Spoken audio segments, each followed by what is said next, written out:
الله أكبر الله أكبر أشهد أن لا إله إلا الله أشهد أن محمدا رسول الله حي على الصلاة حي على الفلاح قد قامت الصلاة قد قامت الصلاة الله أكبر الله أكبر لا إله إلا الله.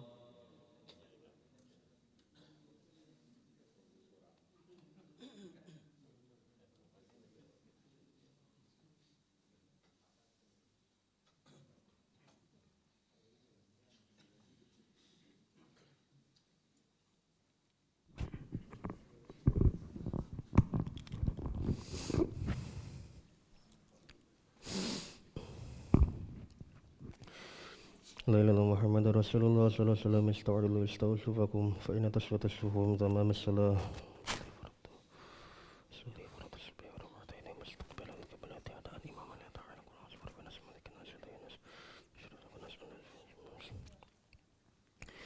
الله أكبر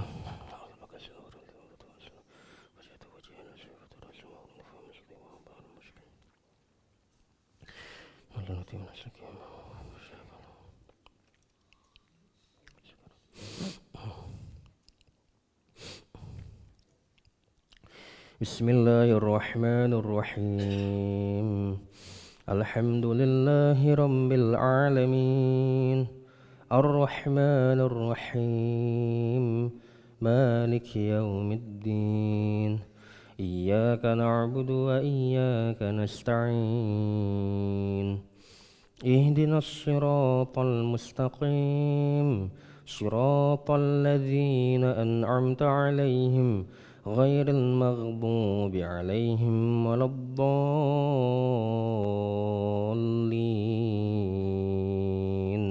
آمين.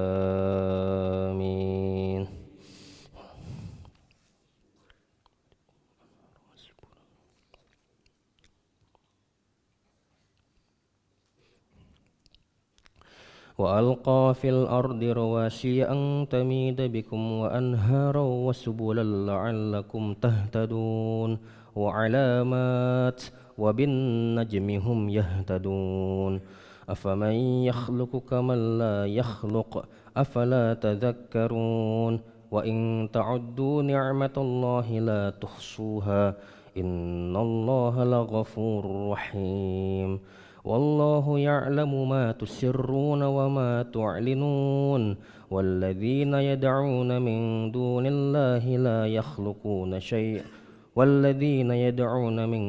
الله لا يخلقون شيئا وهم يخلقون أموات غير أحياء وما يشعرون أيان يبعثون إلهكم إله واحد والذين لا يؤمنون بالآخرة قلوبهم منكرة وهم مستكبرون لا جرم أن الله يعلم ما يسرون وما يعلنون إنه لا يحب المستكبرين وإذا قيل لهم ماذا أنزل ربكم قالوا أساطير الأولين ليحملوا أوزارهم كاملة يوم القيامة ومن أوزار الذين يضلونهم بغير علم ألا ساء ما يزرون قد مكر الذين من قبلهم فأتى الله بنيانهم من القواعد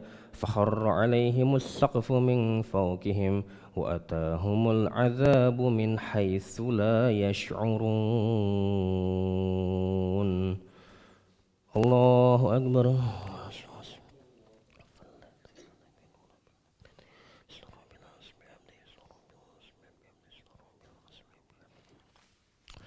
سمع الله لمن حمده ربنا لك الحمد من السماوات ومن الأرض ومن الشتاء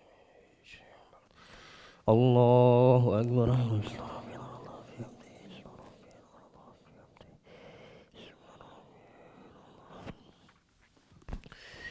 الله أكبر رفع الرحمن وجبرني ورفعني ورزقني الله أكبر.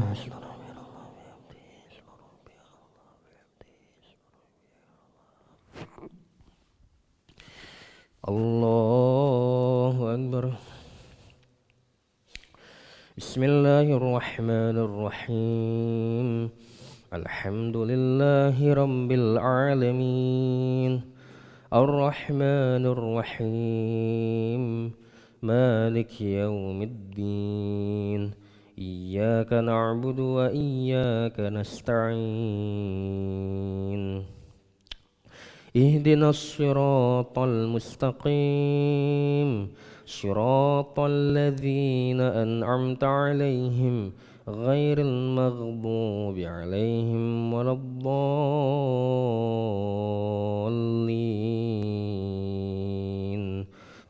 آمين.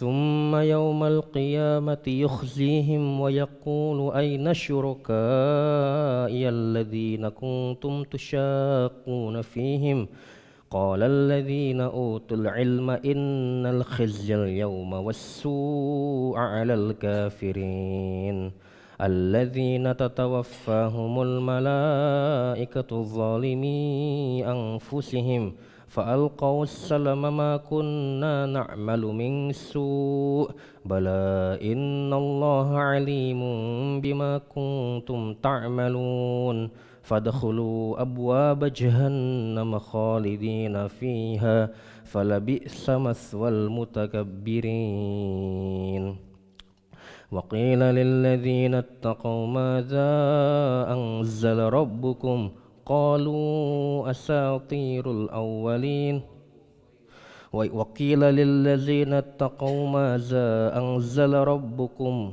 قالوا خيرا للذين أحسنوا في هذه الدنيا حسنة ولدار الآخرة خير ولنعم دار المتقين جنات عدن يدخلونها تجري من تحتها الأنهار لهم فيها ما يشاءون كذلك يجزي الله المتقين الذين تتوفاهم الملائكة طيبين يقولون سلام عليكم ادخلوا الجنة بما كنتم تعملون هل ينظرون إلا أن تأتيهم الملائكة أو يأتي أمر ربك كذلك فعل الذين من قبلهم وما ظلمهم الله ولكن كانوا أنفسهم يظلمون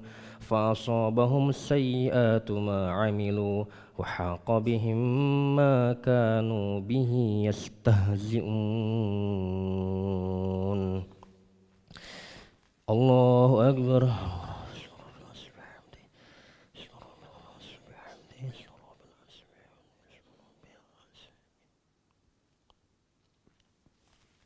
سمع الله لمن حمده الحمد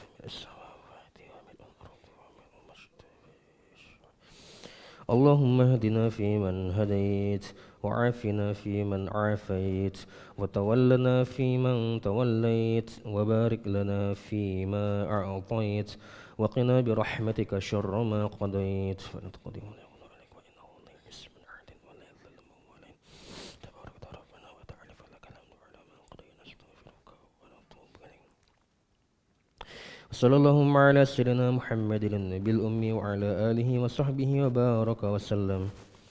الله أكبر.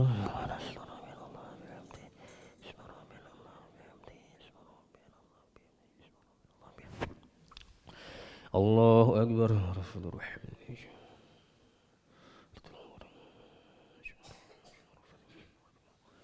الله أكبر.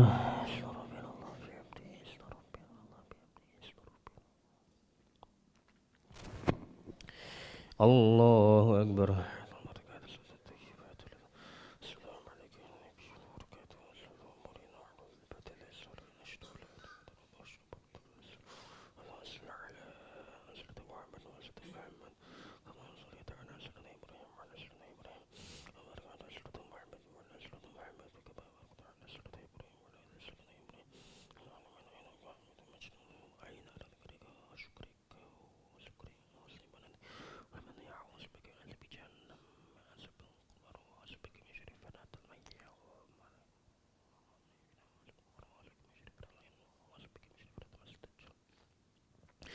السلام عليكم ورحمة الله.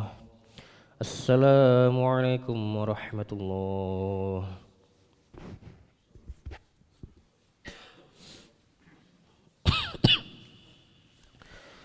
استغفر الله العظيم الذي لا إله إلا هو الحي القيوم وأتوب إليه. استغفر الله العظيم الذي لا إله إلا هو الحي القيوم وأتوب إليه. استغفر الله العظيم الذي لا إله إلا هو الحي القيوم وأتوب إليه. لا إله إلا الله وحده لا شريك له، له الملك وله الحمد ويميت وهو على كل شيء قدير. لا إله إلا الله وحده لا شريك له، له الملك وله الحمد ويميت وهو على كل شيء قدير. لا إله إلا الله وحده لا شريك له، له الملك وله الحمد ويميت وهو على كل شيء قدير. لا إله إلا الله وحده لا شريك له، له الملك وله الحمد ويميت وهو على كل شيء قدير.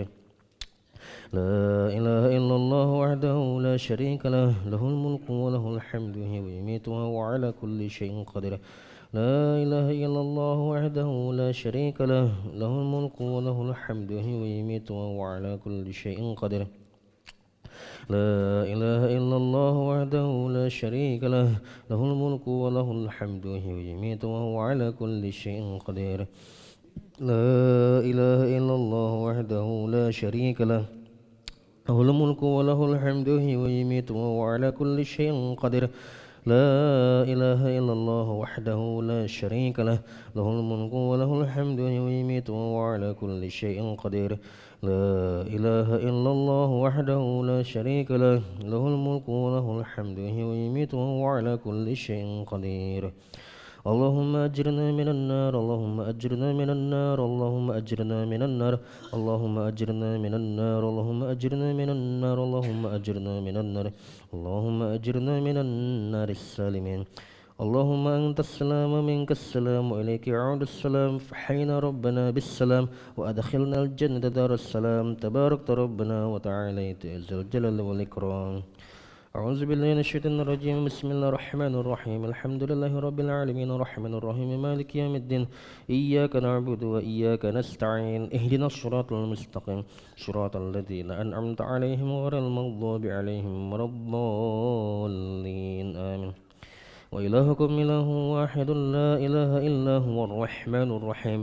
الله لا إله إلا هو الحي القيوم لا تأخذه سنة ولا نوم، له ما في السماوات وما في الأرض. من ذا الذي يشفع عنده إلا بإذنه، يعلم ما بين أيديهم وما خلفهم، ولا يحيطون بشيء من علمه إلا بما شاء. وسع كرسي السماوات والأرض ولا يؤوده حفظهما وهو العلي العظيم. إلهي ربي ربنا يا معبود سبحان الله.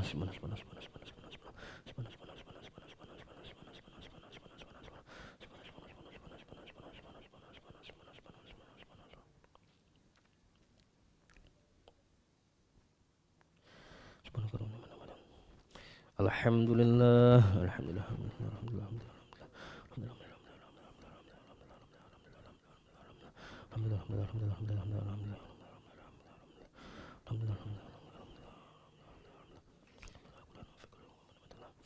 Allahu Akbar.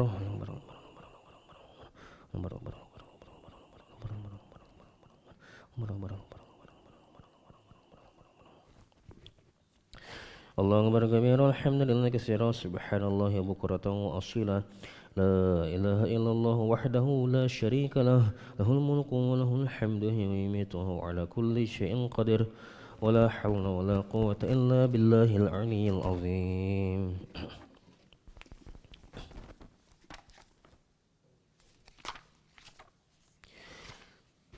Bismillahirrahmanirrahim. Assalamualaikum warahmatullahi wabarakatuh.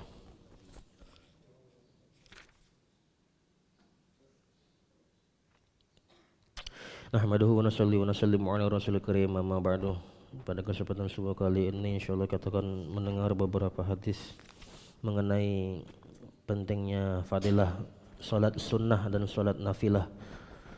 An Abi Umamah radhiyallahu qala qala an-nabiy sallallahu alaihi wasallam ma adzinallahu li'abdin fi syai'in afdala min rak'ataini yusallihima wa innal birra la yudharru ala ra'sil 'abdi ma dama fi salatihi wa ma taqarrabal ibadu ilallahi azza wa jalla bimithli ma kharaja minhu. Qala Abu Nadri ya'nil Qur'an. Dari Abu Umamah radhiyallahu anhu berkata, Nabi sallallahu alaihi wasallam beliau bersabda, Allah tidak pernah berkenan dengan rahmatnya terhadap sesuatu dari seorang hamba melebihi 2 rakaat salat yang dikerjakannya. Sesungguhnya kebaikan ditaburkan di atas kepala seorang hamba selagi ia mengerjakan salat. Seorang hamba tidaklah dapat mendekatkan diri kepada Allah dengan apapun yang sepadan dengan sesuatu yang berasal darinya. Abu Nadr berkata, yang beliau maksud adalah Al-Quran. Diulangi dari Abu Umamah radhiyallahu anhu berkata, Nabi sallallahu alaihi wasallam beliau bersabda, Allah tidak pernah berkenan dengan rahmatnya terhadap sesuatu dari seorang hamba melebihi 2 rakaat salat sunnah yang dikerjakannya. Sesungguhnya kebaikan ditaburkan di atas kepala seorang hamba selagi ia mengerjakan salat. Seorang hamba tidaklah dapat mendekatkan diri kepada Allah dengan apapun yang sepadan dengan sesuatu yang berasal darinya. Abu Nadr berkata, yang beliau maksud adalah Al-Quran. An Abi Hurairah radhiyallahu anna Rasulullah sallallahu alaihi wasallam marra biqabrin faqala man sahibu hadzal qabri faqalu fulanun faqala rak'atani ahabbu ila hadza min baqiyati dunyakum. Dari Abu Hurairah radhiyallahu anhu bahwasanya Rasulullah sallallahu alaihi wasallam melewati satu kuburan, lalu beliau bersabda, siapakah orang di dalam kuburan ini? Para sahabat menjawab, si fulan. Beliau bersabda, 2 rakaat salat sunnah lebih disukai oleh penghuni kubur ini daripada seluruh isi dunia kalian. Hadis riwayat Tabrani. Diulangi dari Abu Hurairah radhiyallahu anhu bahwasanya Rasulullah sallallahu alaihi wasallam melewati satu kuburan dan beliau bersabda, siapakah penghuni kuburan ini? Para sahabat menjawab, si fulan. Beliau bersabda, sesungguhnya 2 rakaat salat sunnah lebih disukai oleh penghuni kubur ini daripada seluruh isi dunia kalian. Hadis riwayat Tabrani. An Abi Dzarrin radhiyallahu anhu anna Nabiyya sallallahu alaihi wasallam kharaja zaman asy-syita'i wal waraqu yahtahafat fa akhadha bi ghusnaini min syajaratin qala faja'ala zalikal waraqu yatahafat faqala ya Aba Dzarrin qultu labbaika ya Rasulullah qala innal abdal muslima la yusalli sholata yuridu biha wajhallah fatahafat anhu zunubuhu kama yatahafat hazal waraqu an hadhihi syajarah. Dari Abu Dzar radhiyallahu anhu bahwasanya Nabi sallallahu alaihi wasallam pernah keluar pada musim kemarau. Saat dedaunan sedang berguguran, beliau mengambil 2 ranting pohon, lalu daun-daunnya pun berguguran. Lalu beliau bersabda, wahai Abu Dzar, aku menjawab, labbaika ya Rasulullah. Beliau bersabda, sesungguhnya apabila seorang muslim mengerjakan salat dengan maksud mencari ridha Allah, maka dosa-dosanya akan berguguran sebagaimana daun-daun ini berguguran dari pohonnya. Hadis riwayat Ahmad. Diulangi dari Abu Dzar radhiyallahu anhu bahwasanya Nabi sallallahu alaihi wasallam pernah keluar pada musim kemarau saat dedaunan sedang berguguran. Lalu beliau mengambil 2 ranting pohon dan daun-daunnya pun berguguran. Lalu beliau bersabda, wahai Abu Dzar, aku menyahut, labbaika ya Rasulullah. Beliau bersabda, sesungguhnya apabila seorang muslim mengerjakan salat dengan maksud mencari ridha Allah, maka dosa-dosanya akan berguguran sebagaimana daun-daun ini berguguran dari pohonnya. Hadis riwayat Ahmad. An Aisyah radhiyallahu anha 'anin Nabi sallallahu alaihi wasallam qala man sabaru 'ala thnataini asyrata rak'atan banallahu azza wa jalla lahu baitan fil jannah arba'an qabla adh-dhuhri wa rak'ataini ba'da adh-dhuhri wa rak'ataini ba'da al-maghribi wa rak'ataini ba'da al-isya wa rak'ataini qabla al-fajri. Dari Aisyah radhiyallahu anha dari Nabi sallallahu alaihi wasallam beliau bersabda, barang siapa menjaga salat sunat 12 rakaat atau salat sunat rawatib, niscaya Allah akan membangunkan untuknya sebuah rumah di surga yaitu 4 rakaat sebelum salat zuhur, 2 rakaat setelah salat zuhur, 2 rakaat setelah salat maghrib, dan 2 rakaat setelah salat isya, dan 2 rakaat sebelum salat subuh. Hadis riwayat Nasa'i. Diulangi dari Aisyah radhiyallahu anha dari Nabi sallallahu alaihi wasallam, beliau bersabda, barang siapa menjaga 12 rakaat salat sunnah rawatib, niscaya akan Allah bangunkan baginya sebuah rumah di surga, yaitu 4 rakaat sebelum salat zuhur, 2 rakaat setelah salat zuhur, 2 rakaat setelah salat maghrib, 2 rakaat setelah salat isya, dan 2 rakaat sebelum salat subuh. Hadis riwayat Nasa'i. Alhamdulillah telah kita dengar beberapa hadis mengenai fadilah atau keutamaan dari salat-salat sunnah. InsyaAllah apa kita dengar dapat kita amalkan dan kita sampaikan. أعوذ بالله من الشيطان الرجيم بسم الله الرحمن الرحيم الحمد لله رب العالمين حمدا شاكرا حمدا نعيما حمدا يعافي نعمه ويكافئ مزيده يا ربنا لك الحمد كما ينبغي لجلال وجهك الكريم وعظيم سلطانك اللهم صل على سيدنا محمد وعلى سيدنا محمد ربنا ظلمنا أنفسنا وإن لم تغفر لنا وترحمنا لنكونن من الخاسرين ربنا اغفر لنا ذنوبنا وذنوب والدينا وارحمهم كما ربونا صغارا جميع المسلمين والمسلمات والمؤمنين والمؤمنات الأحياء منهم والأموات برحمتك أرحم الراحمين ربنا لا تزغ قلوبنا بعد إذ هديتنا وهب لنا من لدنك رحمة إنك أنت الوهاب اللهم أرنا حقك وارزقنا اتباعه والباطل باطلا وارزقنا اجتنابه اللهم أعنا على ذكرك وشكرك وحسن عبادتك يا مقلب القلوب ثبت قلوبنا على دينك يا مصرف القلوب صرف قلوبنا على طاعتك ربنا لا تجعلنا فتنة للقوم الظالمين ونجنا برحمتك من القوم الكافرين ربنا افرج علينا صبرا وتوفنا مسلمين ربنا اجعلنا مقيمين الصلاة وذريتنا ربنا تقبل دعاء اللهم الحمنا مراشد أمورنا وإذنا من شرور أنفسنا